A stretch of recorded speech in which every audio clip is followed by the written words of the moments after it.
Welcome back to our channel, Shattered Trust Stories, where we explore the untold stories of relationships, heartbreaks, and the unexpected twists of life. Let's get started. The day began like any other, or so I thought. The sun was shining through the windows as I got the kids ready for school. My wife, Sarah, was about to leave for another business trip, which was becoming somewhat of a regular occurrence. She had been traveling more often lately, her career demands growing and her schedule becoming more unpredictable. I knew it was all for the best. She was advancing in her career, after all, and supporting our family was something I respected her for. But still, I couldn't help but feel a twinge of loneliness whenever she left. The house always felt emptier without her, like something essential was missing, but today, I had a plan. It was going to be the perfect surprise for her when she returned. I had been thinking about it for weeks. I wanted to remind her that despite everything, despite the pressures of work and the demands of parenthood, we were still a team. I was still her biggest supporter, and I knew she was mine. So, I decided to take the kids with me and fly to her city. We'd surprise her at her hotel, where she would be staying after her conference. I had arranged for a small celebration with a cake, some balloons, and a heartfelt letter, hoping that when she returned, it would be a reminder of how much she meant to me. We spent the entire day preparing. The kids were buzzing with excitement, eager to surprise Mom. They didn't fully understand why we were doing this, but they were happy to play along. I took great joy in their excitement. After all, who wouldn't love the idea of seeing the smile on their mother's face when she saw us? I had planned every detail meticulously. Every moment of this surprise was meant to be perfect. I wanted to show Sarah that no matter how busy our lives got, I could still make her feel special, loved, and wanted. The flight was smooth, and the kids were practically bouncing off the walls in anticipation. I was excited too, but I also had a lingering feeling that I couldn't quite shake off. It wasn't anything obvious, just a subtle sense of unease.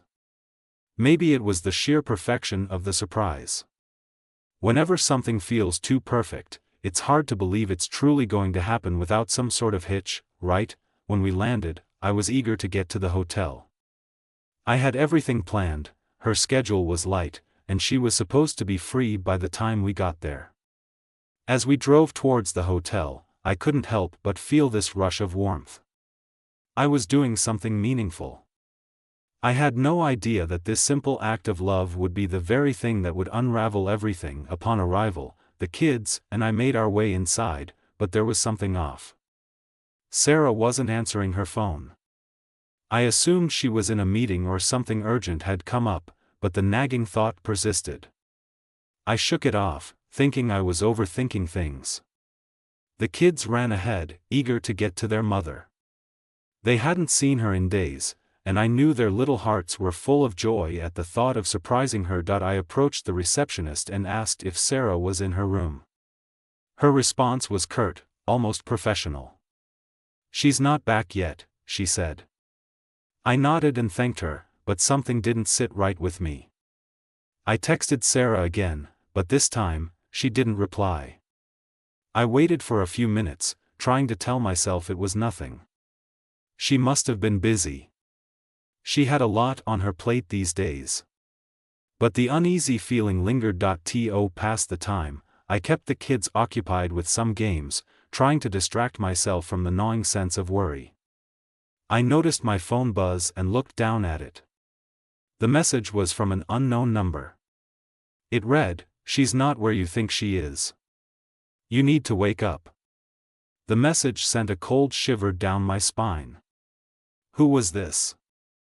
Why was someone texting me about Sarah? My mind raced through the possibilities. It could be a prank, or maybe someone who knew Sarah from work. Still, the words felt like a punch to the gut. I read the message over and over again, hoping it was some kind of mistake. But deep down, I couldn't shake the feeling that it wasn't. I tried to call Sarah again. No answer. I texted her one last time, "Where are you? Please reply." But as I looked around at the kids, innocent, unaware, full of hope and excitement, I began to feel a creeping sense of dread. The elevator doors opened, and we all stepped inside. My heart was pounding. I couldn't help but wonder, what if the message wasn't a prank? What if Sarah was hiding something from me? I didn't know what I was thinking as I walked to her hotel room door, but something urged me forward. Maybe it was the need to confront whatever was going on, even if it didn't make sense to do so at that moment that I knocked. No response. I knocked again, harder this time, my hand trembling. Still, there was silence. My mind started racing, spinning through every possible scenario. Was she with someone else? Was she having an affair? It seemed ridiculous, but there was no other explanation for the way she had been acting lately. She had become distant, more secretive, and less affectionate. The late nights at work, the lack of communication, it all added up, even though I tried to deny it. Maybe I had been blind to the truth. Just as I was about to give up, the door opened. But it wasn't Sarah who answered. It was someone I didn't recognize, a man I had never seen before. "Can I help you?" he asked, his tone far too calm for my liking that I froze, my mind racing, heart pounding. The kids stood behind me, oblivious, still excited to see their mother. But all I could think about was the man standing before me. And the sick realization that something was wrong, deeply wrong, that I had no words. The silence stretched on, and then it hit me like a ton of bricks. The man before me wasn't just any man. He was the man from the messages. The one who had been sending cryptic notes, telling me to wake up. The truth hit me in waves, crashing over me with overwhelming force. I didn't know whether to cry, scream, or collapse. For the first time in years, everything I thought I knew about my wife, about our life together, crumbled in an instant. As I stood there, frozen in disbelief, I felt a deep, suffocating pressure in my chest. The weight of the moment was unbearable. The man before me didn't seem to understand the gravity of the situation, and his casual demeanor only made everything worse. The kids, blissfully unaware of what was unfolding, giggled in the background, their innocent voices echoing in my ears, reminding me of how much was at stake. How could I explain this to them? How could I shield them from the truth? I blinked, trying to focus, to make sense of what was happening. My thoughts were a jumbled mess, but the man's words suddenly broke through the haze. "She'll be back soon," he said, as if nothing was amiss. "Why don't you come inside and wait?" I could feel my heart pounding louder with every beat, each thud echoing in my ears. Everything about this moment felt wrong, his presence, his tone, the way he was acting as though it were a normal day. Nothing about this was normal. I could see the subtle look of discomfort on his face as he realized the tension between us, but still, I remained silent, my mind reeling. My hands clenched into fists at my sides, trembling, the anger slowly starting to rise within me. That I took a deep breath, gathering whatever strength I had left. "No," I said, forcing the word out through the tightness in my throat. "I don't need to wait. I need to know where my wife is."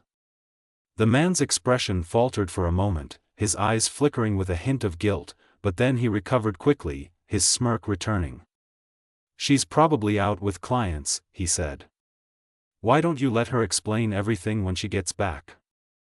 I couldn't bring myself to look at him anymore.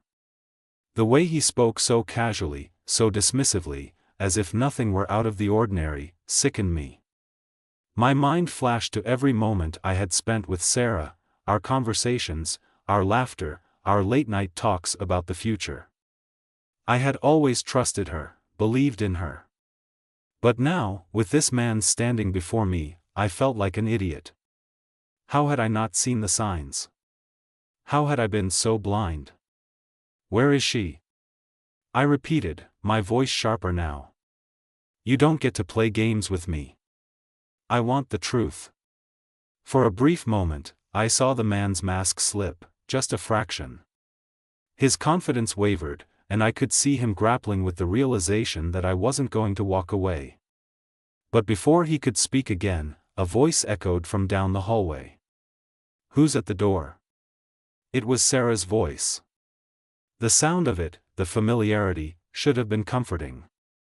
But instead, it twisted something deep inside me, like a knot tightening with every passing second that I turned to see her walking toward us, her eyes widening as she saw me standing there, her face betraying a mix of surprise, guilt, and fear. She froze, her mouth slightly open, and for a moment, neither of us spoke. The kids, still oblivious, shifted excitedly, calling out, "Mom," and running toward her, but I couldn't focus on them. My eyes were locked on Sarah. The woman I had married, the woman I had trusted, was standing before me, caught between her lies and her truth. And in that moment, I realized, I wasn't going to let her get away with this. The betrayal I felt was too deep, too raw to ignore. "Sarah," I said, my voice hoarse but steady. "What's going on? Who is this man?" She looked from me to the man and back again, a flash of panic crossing her face before she quickly masked it with a smile. "It's not what you think," she said, her voice soft, almost pleading. "I can explain." "Let me explain." I shook my head. I didn't want to hear the excuses. I didn't want to hear the lies she had probably been rehearsing for days. Weeks, even. I had already seen the evidence, the cryptic messages, the pictures, the way she had been avoiding me. I didn't need explanations. I needed the truth. "Explain what?" I asked, my voice colder now. "How long has this been going on, Sarah? How long have you been lying to me?" Her eyes welled up with tears, and she stepped forward, reaching for my arm, but I instinctively pulled back. The kids watched this exchange, confused and unaware of the magnitude of what was unfolding before them. I wanted to shield them from this pain, to protect them, but I knew that was no longer possible. "Please," Sarah said, her voice trembling. "Let's go inside. I'll tell you everything." I didn't want to go inside. I didn't want to hear her words anymore. I didn't want to be in a room with her, with the man who was clearly involved in whatever had been happening behind my back. I wanted to leave, to take the kids and run as far away as possible from this nightmare. But I knew I couldn't. I couldn't walk away without hearing her admit to what she had done. That I nodded slowly, my mind made up. "Fine," I said, though I could feel my anger bubbling just beneath the surface. "But I want the truth. No more lies." We walked into the hotel room, and Sarah closed the door behind us, her face pale.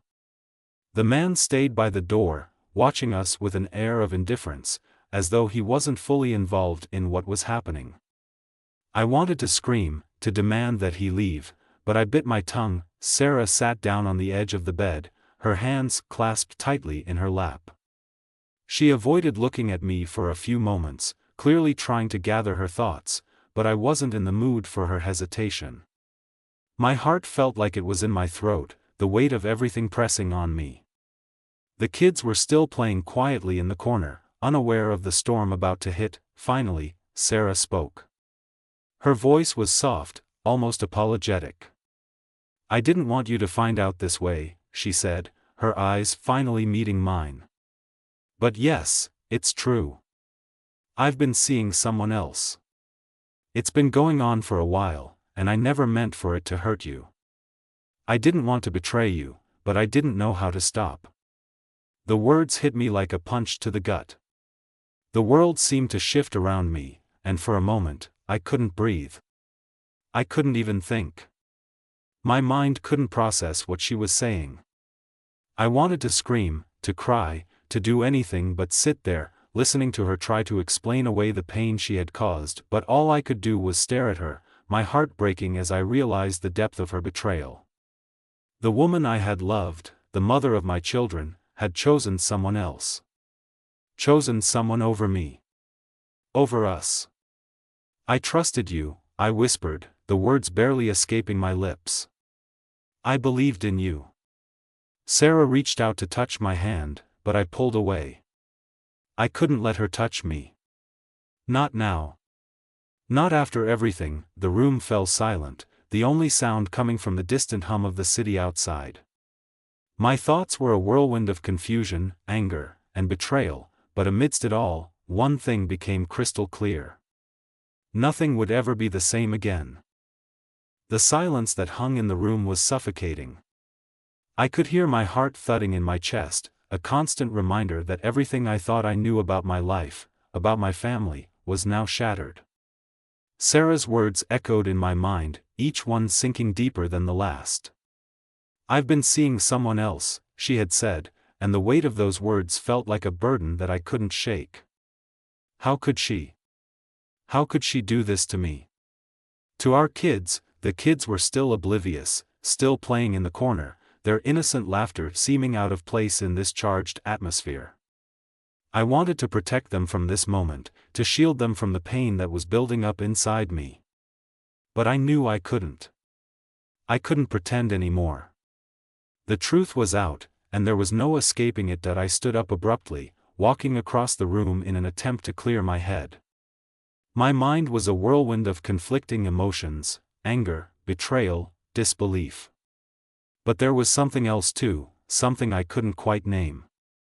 It was like a hollow emptiness, a sense of loss that was so deep I could barely comprehend it.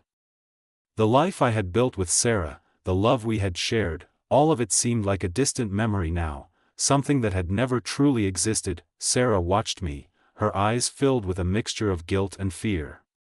She seemed so small, so fragile in that moment, and part of me hated her for it. How could she look at me like that after everything she had done? How could she sit there and expect me to understand? To forgive her. "I never wanted to hurt you," she said quietly, almost pleading. Her voice cracked, and I could see the tears welling up in her eyes. But I couldn't bring myself to care. The woman I had trusted, the woman I had shared my life with, had betrayed me. And no amount of tears, no amount of apologies, was going to take away the pain. "You never wanted to hurt me?" I repeated bitterly, turning to face her. My voice was shaking with emotion, but I couldn't stop myself. "You never wanted to hurt me, but you've been lying to me for months. You've been seeing someone else, and you didn't think that would hurt me?" Her face flushed with embarrassment, and I could see the shame written all over her. She opened her mouth to speak, but no words came out. The realization that she couldn't explain away her actions, that she couldn't fix what she had broken, seemed to paralyze her. I took a deep breath, trying to calm myself, but it was impossible. I had trusted Sarah more than anyone. She was my partner, the mother of my children. I had always believed in us, in our marriage. And now, everything felt like a lie. I felt betrayed on every level. "Who is he?" I asked, my voice low but steady. "Who is the man you've been seeing?" Sarah flinched at the question, her hands trembling in her lap. She looked down, unable to meet my gaze. I could feel my frustration building, my patience wearing thin. I needed answers, needed to understand how this had happened. It's someone from work," she said hesitantly, her voice barely above a whisper. "We were just friends at first, but it turned into something more. I never meant for it to happen, but it did." The words hit me like a slap in the face. "So it was someone from work?" I repeated, trying to make sense of it. "You were seeing him behind my back this whole time? How long has this been going on, Sarah?" She looked up at me then, her eyes full of regret, but I could see the fear there too. She didn't want to tell me the truth, I realized. She didn't want to face the consequences of what she had done.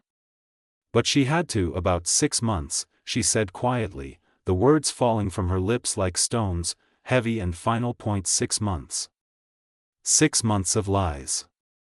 6 months of betrayal. The shock of it hit me like a tidal wave. I couldn't breathe. I couldn't think. All I could do was stare at her, at the woman I had trusted more than anyone else in the world. And I realized that I didn't know her anymore. The person I had shared my life with was gone. She had been replaced by someone I didn't recognize, someone who had chosen to hurt me. 6 months, I murmured, more to myself than to her. I could feel the tears threatening to spill, but I wouldn't let them. I wouldn't give her the satisfaction of seeing me break down. Not now. Not after everything. The kids were still playing in the corner, completely unaware of the storm that was raging just a few feet away from them. I wanted to protect them, to take them and leave this hotel room behind, to escape the suffocating pain that was slowly consuming me. But I couldn't. I couldn't just leave. I had to face this. I had to confront Sarah and make her understand the damage she had caused. Why? I asked, my voice barely above a whisper. Why did you do this to us? To me? I don't understand. We were happy, Sarah. Or at least, I thought we were. She opened her mouth to speak, but the words seemed to catch in her throat. I could see the guilt written all over her face, but it wasn't enough. It wasn't enough to make up for the damage she had done, the trust she had shattered. I don't know, she said softly, her voice broken. I don't know how it happened. It wasn't supposed to. I never wanted to hurt you, but it just happened. I didn't mean for it to go this far. Stop, I said sharply, cutting her off. Don't make excuses. This isn't just something that happened. You made choices, Sarah. You chose to lie to me. You chose to betray me. And now you're trying to tell me it wasn't your fault? She flinched at the harshness in my voice, but I didn't care. I had every right to be angry. Every right to feel betrayed. The room felt like it was closing in on me. I couldn't stay here, not with her, not with him. I couldn't pretend everything was going to be okay. I had to leave. I had to get away from the lies, the heartbreak, the confusion. Without another word, I turned and walked toward the door. The kids looked up at me, their faces full of innocence and hope, and for a moment, my heart broke all over again. They didn't deserve this. They didn't deserve to see their parents' marriage crumble in front of them. Where are you going, Daddy? One of the kids asked, their voice full of concern. That I paused, my hand on the doorknob, my throat tight with emotion. I couldn't bring myself to answer. I couldn't explain this to them, not now. Not like this. I'll be back soon, I said quietly, forcing a smile. Stay here with Mommy for a little while. I walked out of the room, my mind spinning, my heart shattering with every step I took. I didn't know where I was going, but I couldn't stay there. Not with her. Not with him. Not with the shattered trust that could never be repaired. The door closed behind me with a soft click, but the weight of it seemed like a heavy, resounding bang in my mind. The hallway outside felt long, cold, and empty, much like the pit that had formed in my stomach. I walked slowly, my feet heavy with every step, the turmoil inside me growing by the second. The noise of the hotel seemed distant, muffled, as though I were trapped in my own mind, unable to escape the suffocating reality of what had just happened. My phone buzzed in my pocket, but I ignored it at first, unwilling to face anything, or anyone, at that moment. I couldn't bear to look at Sarah's face again. I couldn't bear to see the woman I had once loved so completely standing there, offering apologies I couldn't accept.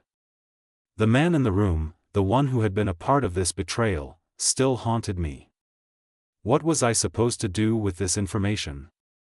How could I even begin to process this? I stopped walking and leaned against the cool wall of the hallway, closing my eyes for a moment, trying to regain some semblance of control. I had always been the one who kept things together. I had always prided myself on being the steady one, the protector of my family. And now, I felt like I was falling apart, my world spinning out of control with each passing second. The kids. That was the one thing that kept me tethered to reality.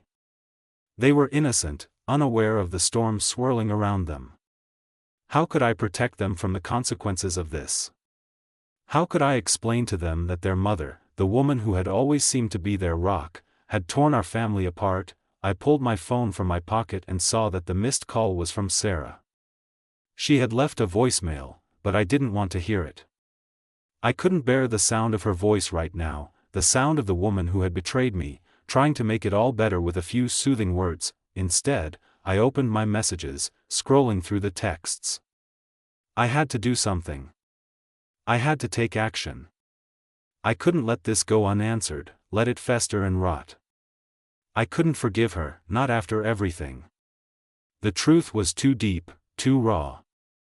She had crossed a line that could never be uncrossed, and now I had to figure out what to do with the shattered pieces of my life. But before I could get too deep into my thoughts, another message appeared.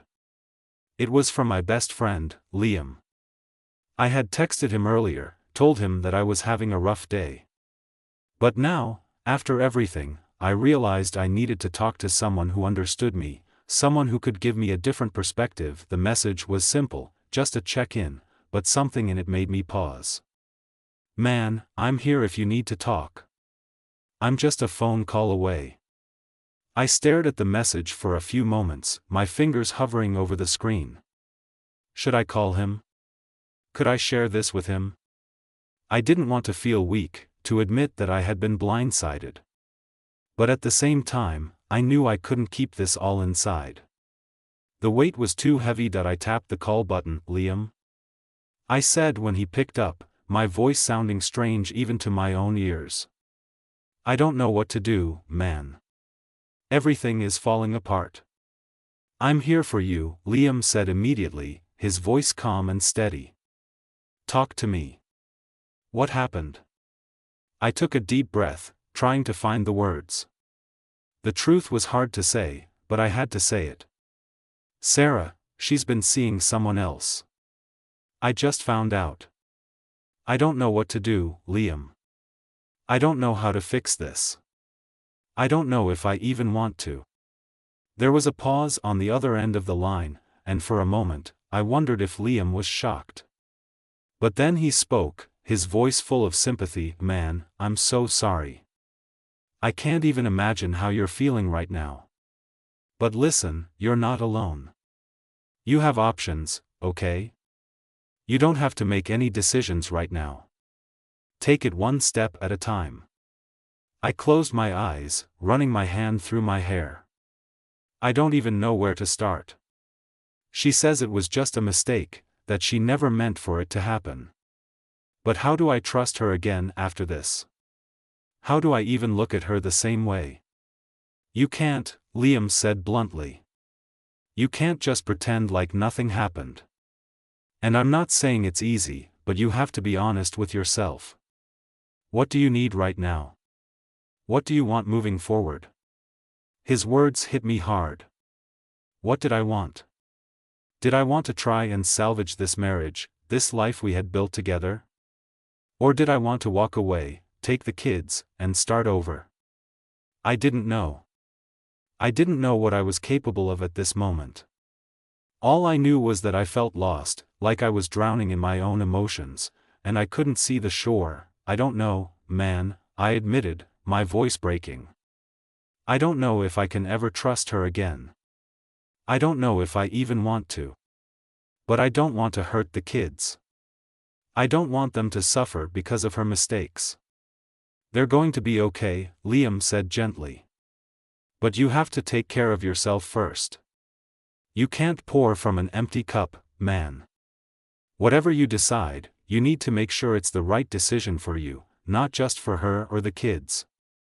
His words settled over me like a blanket, warm and comforting, though the pain was still there.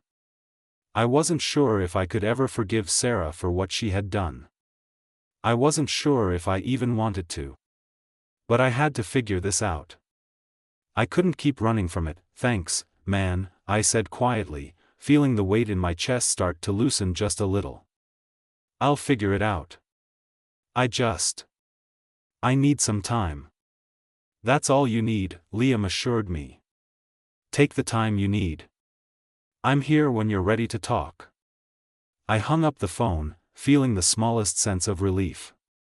It wasn't much, but it was a start. I wasn't alone. I had people who cared about me, people who would support me no matter what.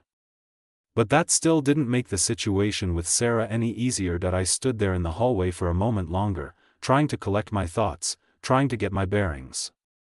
I didn't know what the future held, but I knew one thing: I couldn't keep living like this. Something had to change. Taking a deep breath, I turned back toward the hotel room. I had to face Sarah again.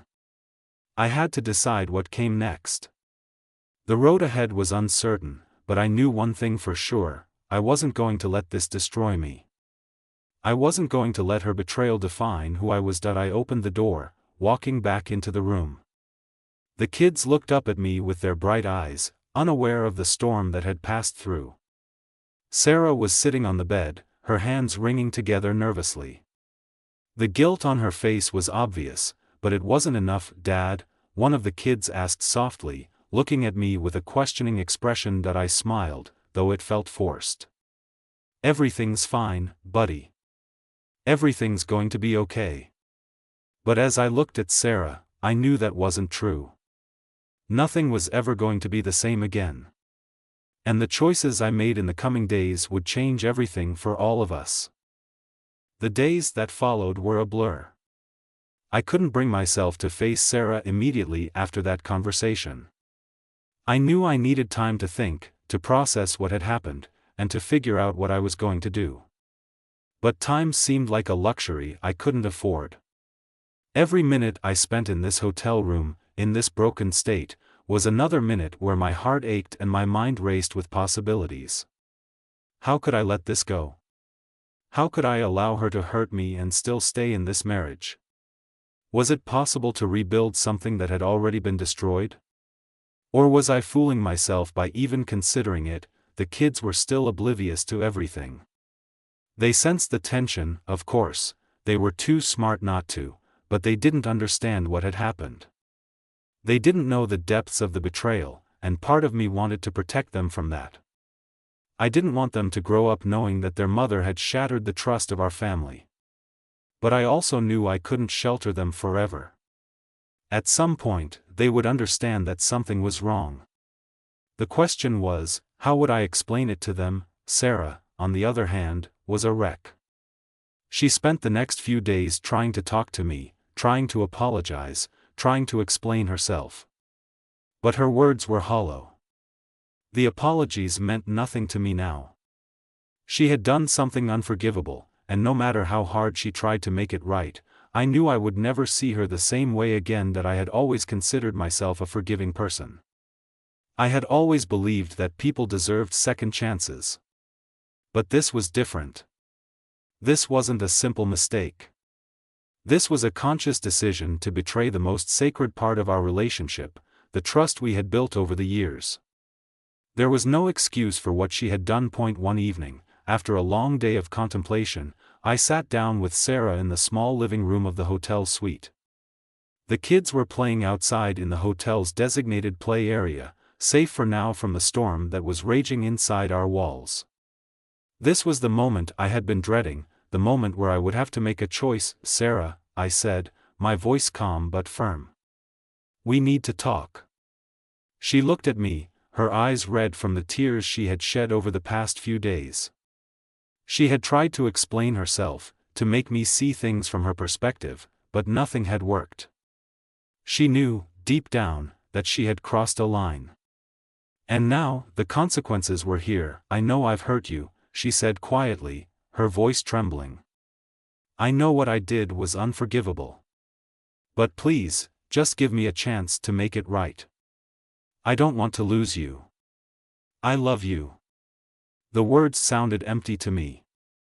She had loved me, and yet she had chosen someone else.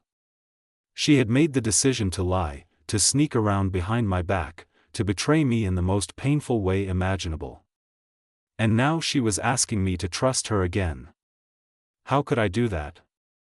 How could I possibly give her a second chance after everything? "I don't know if I can forgive you, Sarah," I replied, my voice low but steady. "I don't know if I can ever look at you the same way again. You've broken something inside of me. You've destroyed my trust, and I don't know if I can ever rebuild it. Her face crumpled as she took in my words, and I could see the desperation in her eyes. She reached out for my hand, but I pulled away. I couldn't let her touch me, not now. Not after everything, please, she begged, her voice cracking. I'll do anything. Just tell me what I can do to make it right. But I already knew the answer. There was nothing she could do. She had made her choices, and now I had to make mine. It wasn't just about her anymore, it was about me, about what I needed to move forward. I don't know what the future holds for us, Sarah, I said slowly, the weight of the words sinking in as I spoke them. I don't know if I can stay in this marriage. I don't know if I can ever trust you again. But I do know this, I can't keep living like this. I can't keep pretending that everything is okay when it's not. She stared at me, her eyes filled with sorrow and regret, but I couldn't look back. I had to make a decision that was right for me. I had to think about my own happiness, my own well-being. And the truth was, I didn't feel like I could ever be happy with her again. The foundation of our relationship had been built on trust, and now that trust had been shattered beyond repair, I think it's best if we separate for a while, I continued, the words tasting bitter in my mouth. I need time. Time to figure out what I want. Time to heal. And I think you need that time too. To think about what you've done. Her face crumpled in pain, and I could see the tears welling up in her eyes. You don't mean that, she whispered. You can't mean that. But I did. I meant every word. I had to protect myself, and I had to protect the kids. I couldn't continue to live in this toxic environment, where betrayal and lies lurked around every corner. It wasn't fair to them, and it wasn't fair to me. We'll figure out custody, I said, my voice cold but resolute. I'll make sure the kids are taken care of. But right now, I need to focus on me. On healing. And I need space to do that. Sarah nodded, her shoulders slumped in defeat. I'm so sorry, she said again, but the words seemed meaningless now. I'll always love you. I stood up, not wanting to hear any more. There was nothing she could say that would change anything. I walked toward the door, my heart heavy with the weight of the decision I had just made. I knew it was the right choice, but that didn't make it any easier. Nothing could ease the pain of betrayal, of losing the woman I had loved for so long. But at least I knew I was taking control of my life again. As I walked out of the hotel room and into the cool night air, I took a deep breath. I wasn't sure what the future would hold. I didn't know if I would ever be able to forgive Sarah or if we would find a way back to each other. But for the first time in days, I felt a sense of clarity. I was moving forward. And that was the only thing that mattered now. The kids were waiting for me in the play area, their faces lighting up as soon as they saw me. I forced a smile, trying to mask the pain inside. I had to be strong for them. For their sake, I couldn't fall apart. Not yet. There would be time for that later. But for now, I had to be the father they needed. I had to protect them from the heartbreak that had shattered our family. The road ahead would be long and uncertain. But I was ready to face it. I was ready to rebuild my life, piece by painful piece, and find a way to move forward.